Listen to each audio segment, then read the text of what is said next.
Welcome to Sleep Talk with Yvette. I do have my guest here, Carla, and we are definitely going to tap into a lot that's going on. Just to let you know, Sleep Talk is where you can tell your story and let us know what's going on and how you got to where you are in your life. So we're going to jump right into it. Welcome, welcome, welcome. Thank you. Yeah, so let's get into it. First off, I always want to start with who you are and what you actually do. So we'll know that off bat. Okay. All righty. Well, I'm Carla Unique. You say Carla. A lot of people know me as Carla Unique. Okay. The goddess of empire. I started out back in 2015 with the business network marketing, and after which I decided to open up Chocolate Lounge. A lot of y'all are probably familiar with Chocolate Lounge. Mm-hmm. Chocolate Lounge was created and named after my 7 shades of chocolate grandchildren. So my son has the white girls and my daughter have the black men. So their children are all shades of chocolate. So that's where I came from, Chocolate Lounge. Exclusive, meaning I didn't have to do business with everybody. I wanted the elite people. And I wanted to brand my business to those who would spend money. Okay. Because it's really hard a lot of times getting us to spend dollars with black businesses. Mm-hmm. I started out with Chocolate Lounge on Camp Wisdom. Outgrew that space within 6 months and ended up moving to 1011 Corinth. Yeah. And I stayed at 1011 Corinth Street for 3 years. Mm-hmm. And I wrote a franchise agreement to myself that Chocolate Lounge every 2 years will open up a different shade of chocolate. So it's Chocolate Lounge Exclusive, Chocolate Lounge Empire, and the final one is supposed to be Chocolate Lounge Exhale, which is a women's tea bar that's coming in 2026. We have a little delay because Stephanie, my daughter, she had cancer, so we're a year behind schedule because we had to go through the healing process of that. Right. Definitely understand. I love that. It's like information I didn't know. That's the main purpose of this. I know a lot of people didn't know that. So that is awesome. It has a lot of meaning to it. I know that now. Yeah. Okay, so let's jump into questions. So first question, what is more important to you, love or trust? As a business entrepreneur, because I love hard, I have to say trust. Because you cannot trust everybody with your vision. You cannot trust everybody with your heart. So trust has to come before love. In order for me to love someone, I have to first trust you. So are you saying this in business or are you saying this in person? Right now, because I'm single, I am the most prettiest single 58-year-old acting like I'm 35 or 40. So I'm going to say business because of the fact I do so much in business, a lot that y'all don't even know that I do. But because of the strategic part of what Carla is I'm not, I sometimes don't even call myself a human. I call myself a being. So humans are beings, but I am really a being because I do so many different things in life that creates more things for other people. So it has to be trust first. I don't love from the heart anymore. That gets you in trouble, especially when you are an entrepreneur or trying to be an entrepreneur in business. We love easy. And being females, females love too easy at times. And so we get overtaken by a lot of things. So you can't love from the heart. You have to trust everybody that comes in. And that has been trust too easy. Right. We trust, but that experience, go through your experience because you got to go through the process and you'll change that. You'll change. Trust me, you will change. So in personal, is it trust or business? Trust. It's trust on both. Business trust. And in personal, it's more and the reason why, and I'm gonna say this for people that wants to be in love. I don't know who said it, but somebody said, "What love got to do with it?" And really, what does love got to do with it? Because I got to trust you first. If you're going to be my mate, I got to first trust you because I have so much to offer. Yeah. So for me, it has to be trust, even in your personal. I have to trust you as an alternate mate or as a friend that I'm bringing into my circle, because circles can easily dump people in, but it's hard to get them out. So you gotta use your train of thinking. Trust has to come first. Once you trust that person, you can love genuinely. It's easier to love. Yeah, and you can love genuinely, because we can love. The Bible says, one of the commandments is to love everybody. Yeah, but I don't have to like you. But I need to trust you in order to love you genuinely. I like that. So we're going to stay on love. How long did it take for you to fully love yourself? Well, in no time at all, because and I'm gonna go back to my childhood if I can. I don't know how long my interview is. Go for it. I am the only girl out of four brothers, so I was sheltered. I couldn't go play outside. My background that I grew up, my dad was a pimp. My mom was a prostitute. They are still together today, living wonderful Christian lives. My dad built my mom a mansion. There's a street named after my dad in Houston. So we have a lot of good things going on. But because I was sheltered as growing up, because my grandparents didn't want me to fall into that trap. And I used to always say I wanted to be a dancer. Because some things can like a ballerina or a stripper. A stripper. Not a ballerina, but I teach ballet. Okay, I used to teach that. But so for me, what was the question again?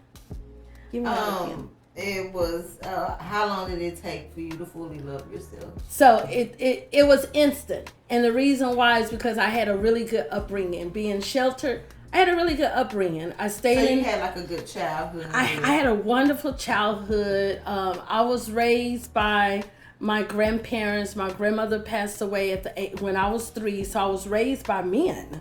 I was never abused. I was never molested. I had a wonderful childhood life. I went to school. I graduated. I went to college.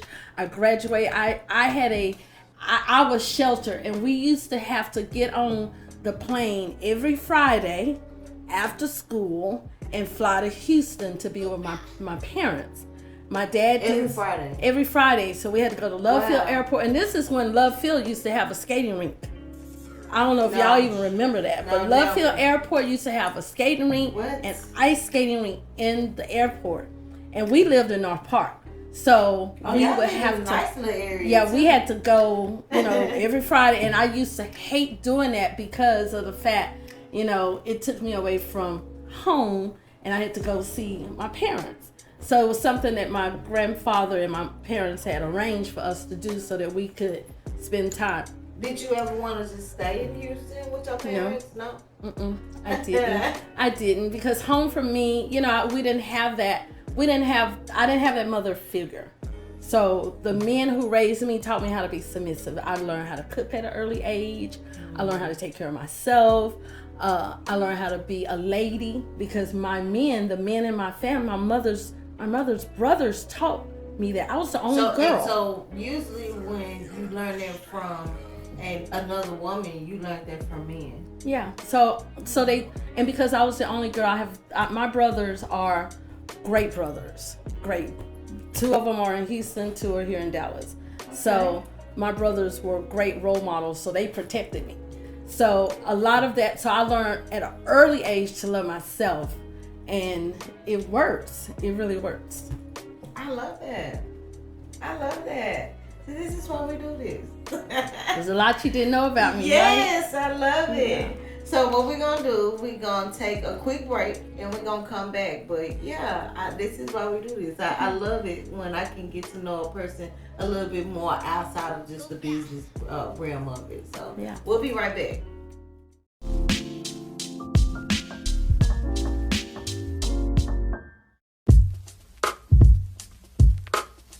Start to Finish mobile detail service where we come to you, specializing in classic cars, boats, and private planes. Award winning for the best interior detailing. Servicing the DFW area for over a decade. Experience top-notch care and convenience. Call us today at 214-223-0653 or visit us online at starttofinishdetailing.com or follow us on social media at Start to Finish on Facebook or Start to Finish 08 on IG.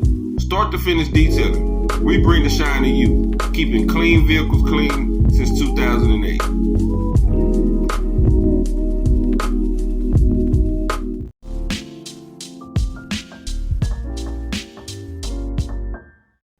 All right, welcome back with my guest Carla Unique.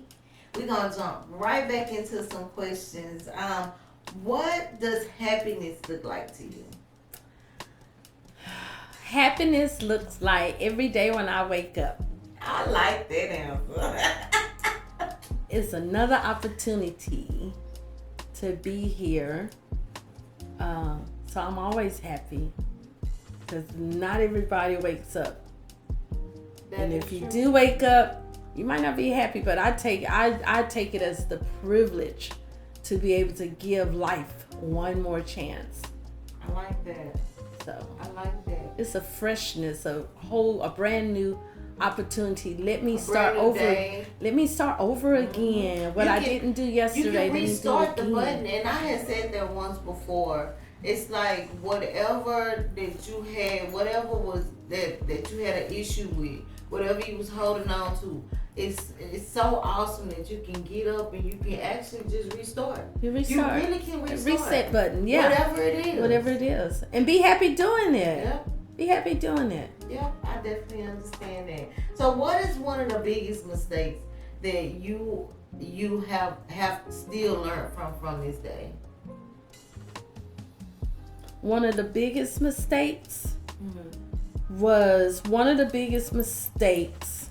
and sometime I have to reflect on that mistake so that I don't do it again. So one of the biggest mistakes I had to learn was being too open and too generous to others. Give me an example. So,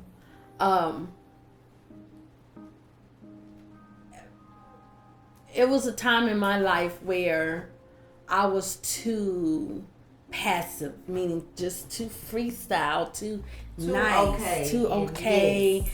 didn't mind, and I got taken for granted where it cost me 2 years. Oh wow. Where I had to go do some time. Wow. Being a good girl, no issues, no problem in life, and I had to go into 2 years state jail behind being too nice. Yeah. That was a lesson. So I used that to always reflect back. And I like telling my story because my story is always an enhancement for someone else. And to get a little detail, because I'm good about my details, because in my spirit and in my heart, I'm good with it, because I believe anything you go through in life, it was already pre-planned, predestined. Yeah. Mm-hmm. So it ain't you cannot change it even if you wanted to, because there's a higher power that said that's your life. Yep. So I met this guy that lied to me, and I thought he just was relocating to Dallas. Mm-hmm. That nigga came straight from the pen. He was a bank robber. He was a professional bank robber. I was a businesswoman, so when I met him, and he asked could he parole to my address. Being nice. Do we cuss on air? Do we cuss on air? Yes, we can. Okay, shit. Like for real. For real. Ooh. But so he lied about who he really was. Wow. So I'm green. I come from a really good background. Never been in no trouble or any of that. So they affiliated me. Long story short, they affiliated me with his past. and thought maybe he hid his money with me or some crazy stuff like that. So I allowed him to parole to my house, and I got in trouble. A little slap on the wrist, little white girl crime, writing bad checks, and I'm good to say it ain't no secret, because y'all gotta understand the stripes that's on my back, of course, are like stripes that God took for us. Yeah. So sometimes you gotta tell your story so other people won't make mistakes. So I say it all the time to my children. I tell Chris and Steffi, you never have to go to jail. Mm-hmm. Your mama went there for you. Mm-hmm. I wore those stripes for you. So just like Jesus went to the cross and he bared all your sin, you shouldn't have to do those things. You shouldn't fuck up in life. Yeah. You shouldn't have to go to the pen. You shouldn't have to go to state jail, because I took that burden for you. Yeah. So long story short, being on probation and someone coming out being on parole, you can't click together. Mm-hmm. I'm being green. Shit, I didn't know. So I take this nigga, I let him use my address, beautiful home that I had, and I took him one day to go and report. So when I take him, and he already, they already did everything in the system.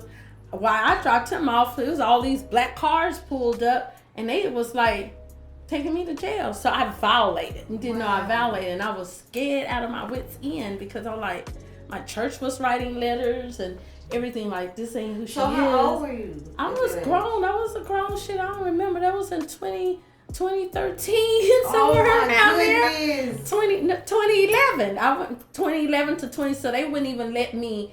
I just knew I would. I'm this wonderful citizen of Dallas, and they'll just reinstate me. I had the top wig attorneys and everything. They made an example out of me. Wow. So I had to go and do the remaining of my 2 years, because I'm thinking, so all of that was like, I shut down Dawson. I don't know if y'all heard it, but I was the final 7 that closed Dawson down. I was in another city, and my story is so unique. I'm gonna tell you a little bit, because where they placed me at is where my parents were living. So I was in a little country town. So guess what? Wow. The relationship that me and my parents really didn't have tied in together. Now God put me in Dalton. I think it was Dalton State Jail. Over there where my parents came to see me more than my kids, because I'm like less than 45 minutes away. So we began our relationship. So God knows exactly what he be doing. So it was just, now it was that connection where my parents were forced to see me in my adult years, and we grew a really strong bond. It was one question my mom had asked me when at visitation, and she said something about, we was talking about colors, and we kind of fell out at visitation. It was so funny. She said, it was something about, what was your favorite color? We were talking about something that happened at home, and I said, Mom, you don't know my favorite color, because you never gave me the opportunity to tell you what my favorite color was, because you were out being so wild. And so from that, it was like the little green light went off, like, you're absolutely right. I said, you didn't come to my high school graduation. You didn't come to none of my weddings. You didn't come to my children christening. So you really don't know me. But the way God set it up was, I'm going to place you here, when I wanted to go home and do my time at Dawson, because it was closer. But then by the time I got to Dawson, I'm like, what kind of place is this? Mm-hmm. I was so bougie, but they sent me there because they was getting ready to close it down. So it was a hard lesson to learn, but I'm not going to say, if I had to do it again, I would do it again. That's bullshit. Shit. I'm not ever going back to jail. But from that, and when you asked the question earlier about trust, you can't trust everyone. Yes, and biblically speaking, the Bible says, trust no man. Not even, in the Bible it says, not even your wife. So it's things, and I'm not trying to throw salt on the married couples and the courting couple. It's the biblical. It's the biblical standpoint. So yeah, you might need to make this show 2 hours long. I'm gonna tell you the real shit. Well, you're gonna have to have me here every week. Just put you as an add-on. Yeah. You know what I'm saying? I get it. I'm loving it. So, okay, next question. What's more important to you, titles or character? Character. You said this so fast. Character. Everybody wants a title. Everybody wants. Why you want a title? Why? Let me ask the audience. Why you want a title? I mean, really, why do you want a title? Your character is more important than anything, because if I see your character, I know what position to put you in. Yep. Titles mean nothing. Your character is everything. If you didn't hear my story, you would know some of that shit I just said. Because you see my character. Yeah. So my character speaks. How do you see me in character? You see me like, oh, Carla got her shit going on. No, I don't. I didn't always. Right. Shit, I still face shit. Yeah. But the character, the way you carry yourself, the way you think, the way you act, your perseverance, the way you treat your demeanor. Yes. That means I don't want the title of being the goddess of empire or this person that's so. No, it's let your character speak for you. Yeah. Because that's going to determine what your title should be. Everybody's going to title you differently anyway. Yeah. But let your character be your spokesperson. I love that. Okay, so you are awesome. I love this. I'm just all into it. So okay, we'll be right back. So we'll come right back. All right.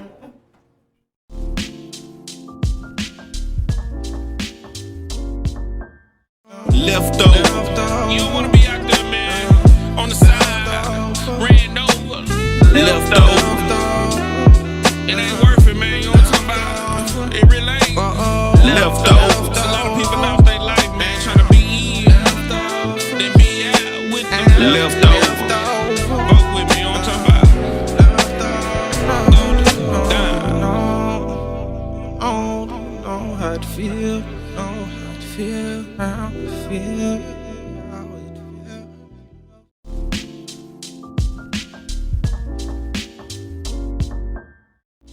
All right, welcome back. We're gonna dive right into it. So next question, do you feel like you have been loved properly? By who? Cut. By who? Love properly? By the opposite sex. No. No, these niggas are for everybody. Yeah, we finna get into the good part. No, seriously. Wait a minute. So you because asked you've been married. I've been married. I've married my high school sweetheart, my children's dad. Okay. He loved me properly. He did. Okay. He did. He really did. The first marriage was for love. The second marriage was for security. The third marriage was for money. Wait a minute. Security and money, is that not the same? No. Let's get into it then. Yeah. So, okay, love. We understand that. Yeah. So that y'all were sweethearts. Y'all loved each other. How long were y'all with each other? 20 years. Oh, wow. Yeah, we was together. I was a 9th grader. He was a senior. I went to his prom. He went to my prom. So, well, yeah, we were together. Let go of 20 years. I didn't. We let go. How is that possible? Well, some things grow apart. So after that, don't you just feel like we were? But really, like now we're like really good friends. We're like best friends. We're good, but both sides of our families were always tell us, y'all should never got married. Y'all was like siblings. Because we went to the same church. We were very active at our church. We lived in the same neighborhood. So it just feels like an obligation after 20 years. Yeah, we just kind of grew. I was more of a businesswoman. He was more of a worker. And so he supported my business venture. Okay. When I first started the business out, I own my own schools, daycare centers. So he was very supportive of those and everything. I think we just kind of grew apart because I got so busy. I had like 3 different daycare centers in Dallas, doing it real big. So we just kind of grew apart. Okay. At some point of life. So it was a mutual separation? It was a mutual separation. So I just woke up one morning and was like, let's not do this no more. Well, it kind of grew to it. We kind of grew old. We kind of grew apart. We married young. I was pregnant after I graduated high school and was doing college studies. So we were always parenting. We was always parenting, always lovers. But it just came to a point where I think we both needed something different. And it was okay. After a while. And we couldn't really be what each other needed. So, you know, but if you ask me about him today, hey, I check on him. I still know his Social Security. You know, his Social Security number. I make sure he good. He make sure I'm good. So. Okay. Yeah. So skipping to the security, which I thought was financial. Let me teach you, my sister. Okay. So after being married for 20-some years in a really nice marriage, remember I told you I was really sheltered. So I didn't have all these boyfriends running through me. I did. Yeah. Okay. So he was, and I almost said his name. I don't want he'd be like, he was the second boyfriend from just school. Okay. So he was the security. He was always there. I mean, he was the only man I knew. So coming out of being sheltered to a relationship, then being out of a relationship, I needed the security. I needed that protection. It was more of your go-to. Yeah, it was. I needed that protection. I needed that protection. So the second one was like the protection. He secured me. I didn't have to worry about anything, but to a certain point. But being a businesswoman, he knew that second husband, and I would love to call his name, Jay. But that second husband, you know, he kind of like took advantage of me, you know, of my, you know, entrepreneurship. So at that point, it was security, but then it was a quick marriage. How long were you married? Not even 2 years. Really? Yeah, it wasn't even 2 years. So, I mean, how long were y'all together before y'all got married? Probably 7 months, maybe. Oh, yeah, so once we got married, he took you there for us. Yeah, he showed the security. He took good care of me, but then he left. So, wow. Yeah, and then the third one, I wouldn't say the third one really was for, and the third one was really short. I really don't even talk about it, but your show is called Sleep. So we're talking about life, right? Mm-hmm. So the third one was supposed to have been for, you know, someone who was there in bonding and everything. That was supposed to have been the last, that's to death do us part. Okay. And he died. No. I don't need to laugh about that. Let me take a drink. I hope his family not gonna watch this show. Goodness. But yeah, he passed away. But I think the tables were turned from what I was looking for. You know, someone to be there for longevity and to be there. He got sick. He was diagnosed with ALS, Lou Gehrig's disease. I was really heavily working, doing my marketing business. I was traveling a lot. I had Chocolate Lounge. I had a business in Oklahoma I was going back and forth to. I had to bring in people to sit with him at home and everything. He was terminally sick. And I know he knew he was when we got married. But he didn't tell me. When y'all first started? No. But after we got together, I noticed signs. You know, he fell down a couple of times and we went to the doctor. So long story short, you know, I think he needed someone to care for him. And I am a caretaker. I love taking care of my men. Wow. I don't want a man to have to cook. All he needs to really do, and that's the growth of me, how I grew up. From your brothers. Yeah, and my uncles. You take care. You are submissive. Mm-hmm. And I did those things, and I like doing those things. But it wasn't what I thought it would be. Wow. And I really don't ever talk about that third marriage because it was so short. We was married, and a year later he passed away. Oh my goodness! So we weren't even married a whole year yet. Do you think if he would have still been alive, y'all would still be together? Yeah. Yeah. Wow. Yeah. We would have still been together. So that's how I got the last name Brown. So it just happened very quickly. Very quick. And I think I know he was diagnosed before. He just didn't tell. He didn't share that with me because he really needed someone to care for him and take care of him. So once we got married, everything started. To be a caregiver? Yeah, he did. And I fill that role really well. And after he passed away and everything, I can't get nothing from it, So I mean, I'm glad that God chose me for the task, because that made me say, I can do all things through Christ. I can do all things through Carla that strengthens me, that I can, so yeah, it was a challenge. Did it like mentally affect you after? It did at a point, because I thought life would have been, this was the final chapter of being with someone who really saw my vision, who understood me, who knew what my business mind was, and was there to track and help me out. But he really couldn't because of his illness. And you just had no clue of his illness at all? Mm-hmm. At one point we thought it was just a mild stroke, that's something we could get over, but it deteriorated, and before we know it, it was too late.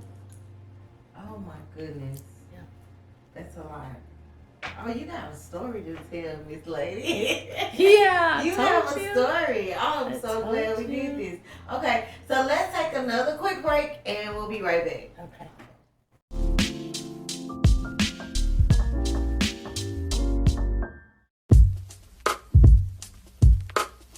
Start to Finish Mobile Detail Service, where we come to you, specializing in classic cars, boats, and private planes. Award-winning for the best interior detailing. Servicing the DFW area for over a decade.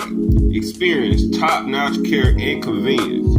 Call us today at 214-223-0653 or visit us online at starttofinishdetailing.com or follow us on social media at Start to Finish on Facebook or Start to Finish 08 on IG. Start to Finish Detailing. We bring the shine to you, keeping clean vehicles clean since 2008.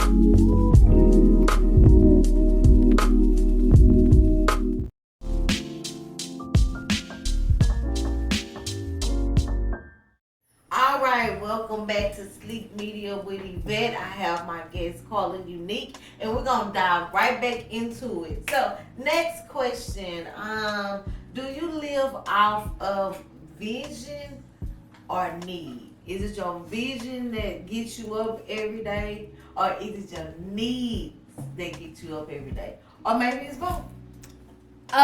Really, it's my needs, because my needs is gonna play a part of what my vision is. This is what I need, and for what I need, I have to make sure my vision lines up with it. Okay. To produce the needs. Okay. So, it has to be. It's the things that I need, and and I keep bringing up scripture because I was raised in church, right. But totally understand. The people perish with the lack of knowledge. Your vision has to be something that you foresee down the line. Mm-hmm. You see longevity, but how does that help provide for your needs? So you gotta list what your needs are, so you can line your vision up with it. Okay. So my needs are, I need good health. I need finances to run my business. I need perfect peace. I need understanding. So in my vision has to bring me productivity to make sure everything that I need is lined up. I got you. I like that. Where do you get the perfect peace from, though? Where does that come from, since you do so much? Accomplishing my task. So that peace come in where I can say, damn, I did that. That's where that peace come in at. You gotta have peace to be able to focus. And peace is a big, high priority in life to be an entrepreneur because of mental illness and mental health. You know, if you don't have peace, your mental is all fucked up. Yeah, and you can't run you can't run no business. If you're all and then too, you gotta take some time out. Like yesterday, I rode the motorcycle all day and stayed at the lake and just kind of unwind and did something for me that was very peaceful because I was away from the busyness of being an entrepreneur, being in the world, work, waking up. You know, my sleeping partner in my bed, I have a king size bed, is my laptop. So I roll over and I'm like, yeah. So that peace, you gotta have that peace. Gotta have it. That peace is part of your time. That's that intellect that you get to take in with you and be able to unwind and know that being a human being, you know that my day has went very successful and then it's peaceful, it's quiet. You gotta have some moments of quietness, the stillness, so that you be able to start hit that reset button. You're right. What is one of your biggest pet peeves? In business, my biggest pet peeve is lack of understanding. Because everybody doesn't understand your business venture, your business vision. And that's one of them. And people who I created, I used to just be Empire Takeover Dallas. We're in Dallas and we're in Houston. Empire Projects and Associates is where I'm bringing people together under the umbrella. And I have a team of associate people who are like-minded or have the same similar business entity as Empire Takeover Dallas is.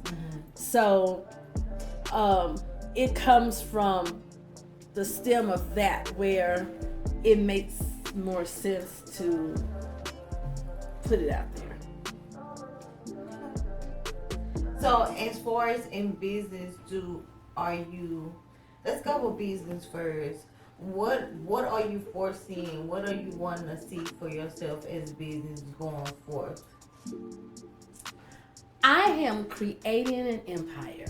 Okay. And let me tell you about the whole vision for Empire, because I believe with my experience of dealing with the Deep Ellum situation and just life in general, I feel like in dealing with city council and all this stuff, I've worked very close with the city of Dallas. I'm a judge with Dallas County Election Department, so I feel like they owe me something because I run the election. You've done your due diligence. Yeah, but I feel like I created Empire for us, Black entrepreneurs and Hispanic, the culture.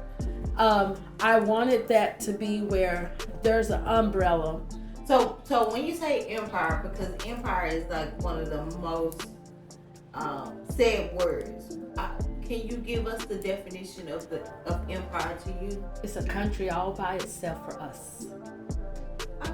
So Empire is for, I want everybody under my umbrella. I want everybody under the Empire. It's a country. It's a state. I want you to visualize this state. Here's an empire. When you think of, so Empire came from, I was a big fan of Empire, the show that used to come on. Now I'm a big fan of this other show. But when I think of those, the way Lucius and Cookie did it, they had a whole empire. And I'm in the music game. I'm in the entrepreneur entertainment industry. I need everybody to come under one roof, one nation, and brand their business.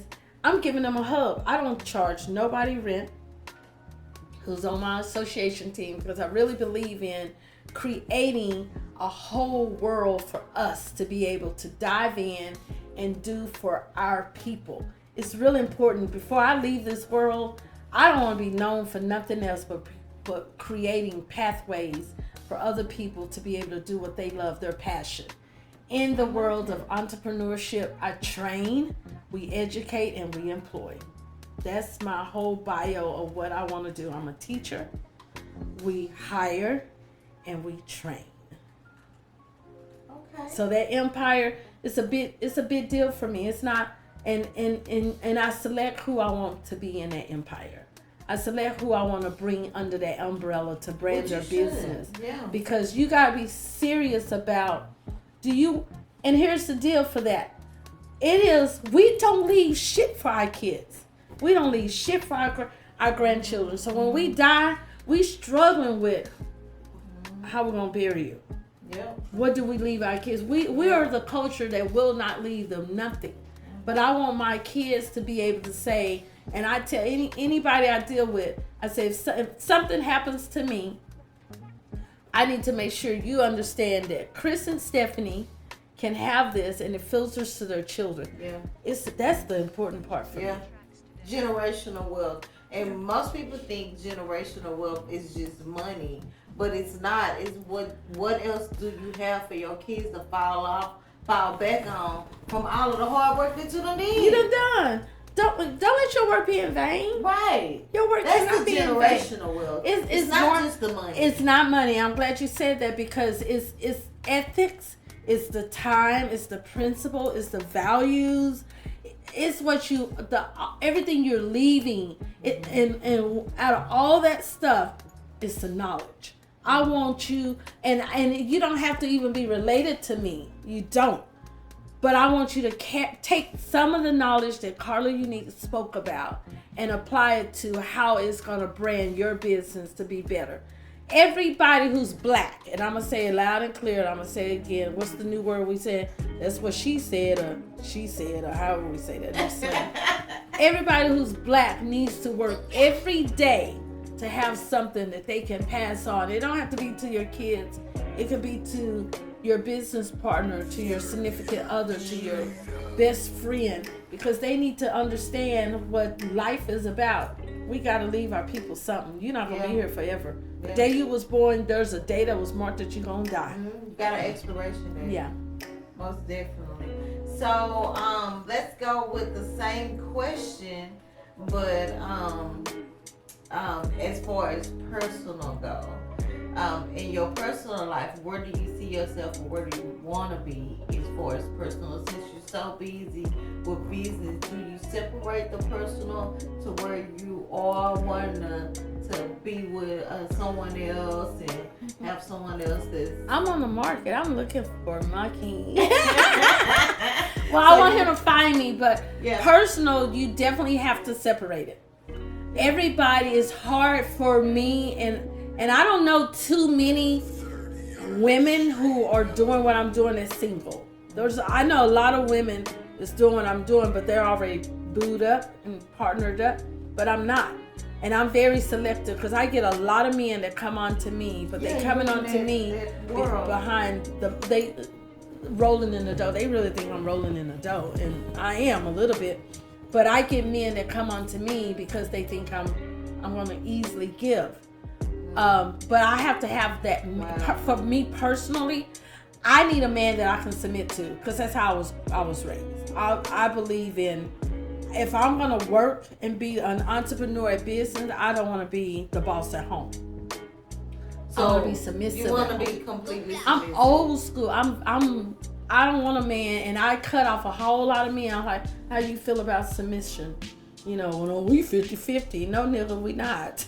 You know, and what are y'all? We're 70-30. You need to be the decision maker. You need to handle the finances. I need to keep the house clean. I need to walk the dogs. I need to pick the kids up from school. We women, and I'm gonna say this, the divorce rate in African American women and men is higher because of the women, not because of the men. The men gonna go cheat because you started out one way when you got that nigga, but you ended up a whole different way. Okay. That changed his mind, so now it makes him go cheat. So the thing for me is, we as women and as men have to keep that bond. So men like women that's gonna submit. They're not gonna take advantage of you if you are submitting the right way. You're not bossy. You're not taking control. You are sweet. You're genuine. You are submitting to them. That doesn't mean they finna hang you from the ceiling and say, do this and do that. They don't submit to you too. But we have to understand that rate is so high because of us. Our men are gonna cheat because of us. And I'm just saying, so, I mean, some women get like, they a little biased about it, but shit, that shit is true. I mean, I'm not gonna make no man cheat. If he wanna cheat, that's all due to the fact that he wants to cheat. He wants to cheat. But why do he want to cheat? But it's a lot of men that also cheat. What pushes with a him woman, to cheat? With the good woman? All of that. But then too, here we go. And the reason why they do that, I'm gonna school you a little bit, sister. Young sister. I'm gonna school you a little bit. Because I know some good women who done been cheated on. But the good woman has to come back and say, honey, what can I do better? Oh, what if it's not her? What if it's you? It may not be. But it may not be you. It may not be her. But at least you put it out there because see, you're taking the leap to say, baby, what can I do better to make you satisfied? Because anytime a man gonna cheat, some men just have it in them naturally to do that. It's you gotta know a man all the way from that man to his down under DNA. It might be rooted in him. Damn, his daddy was a cheater. The grandpa was a cheater. All that comes from family values. Well, that should be a man, I think, that should probably stay single. And he should. But therefore, that's why we women got to really dissect that motherfucker from the top to the bottom. Mm-hmm. Because don't just know him from here and up. Dissect him. Where'd you come from? What's your family like? Yeah. What's your dad like? My mom was the bottom B. She went through a whole bunch of shit behind my dad. Whole bunch of shit. And they still together. Still together. Wow. But she conquered. And who's the one taking care of him? Her. But she's stuck in there. And she's more valued to him than any of them other women. They don't make them like that no more. Because we're not teaching them. The older women not teaching them. And then you Stay have with a lot your of man. men. You have a lot of men that may take advantage of a woman who's willing to submit and do anything. Some men think that a woman willing to submit and do anything, that they can do anything. So they will do anything. They'll try it. They will try it. It's just, but then too, that man needs to come to that woman and say, let's agree. So if y'all agree to do it, then point blank. Yeah, but if it's some remorse behind agreeing to do it, then we need to come bring it back to the drawing board and say, well, what would make you happy just with me? I wish that it was that we still have those morals and standards installed, but the generations that have came, it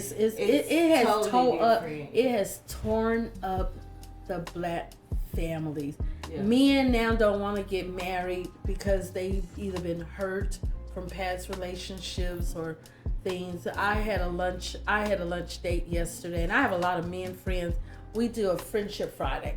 So I'll choose one of the guys out of the hat that deals with me, and we'll do a Friendship Friday. So our Friendship Fridays are really fun. Okay. So my Friendship Friday yesterday was with Arbery, and he took me to breakfast. Then he picked me up on the motorcycle. We went to breakfast.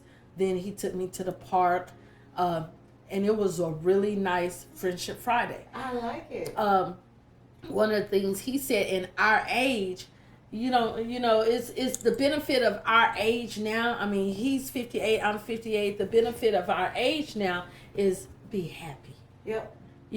Because enjoy life because we don't know how much longer we will live. Uh-huh. But so, I mean, he asked me, would you want to get married again? I said, before I did, but I think I just want a companion, someone I can live with, I can take care of him, and vice versa. But for as just being married, I that kind of left I don't want that no more.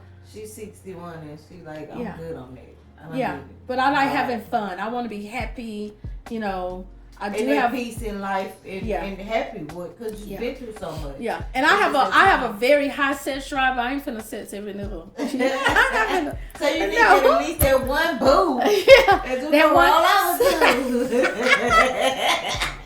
Give me I get it, girl. I get it. That one boo. Yeah, I'm trying to skip them niggas down. Like, how old are you? He said, cut it. Okay. All right. Well, I do appreciate you. This was an awesome interview. Thank you for having I've learned me. so much about you. I know that a lot of other people are just willing and waiting to find out a little bit more about you because it's just every time I see you, it's so much business. So I appreciate this. I got to know you a little bit more. Carla Unique, y'all. So definitely tune in for more interviews. This is an awesome interview. We do thank you. This is Sleep Talk with Yvette. Carla Unique is my guest. I do appreciate y'all. Stay tuned. Thank you, Yvette. Good job. Yeah. That was